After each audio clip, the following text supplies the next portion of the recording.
mi pensamiento solo vives tú,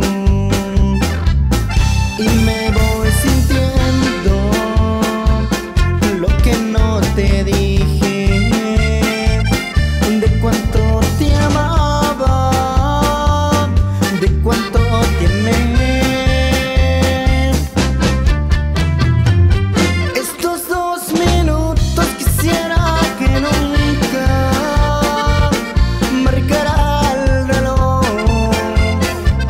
y estos 2 minutos son tan poco tiempo para decirte adiós.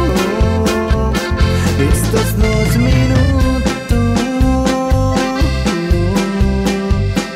son puro dolor.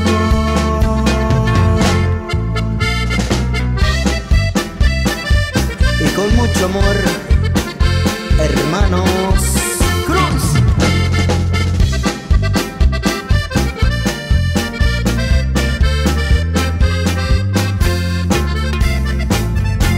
Es tan difícil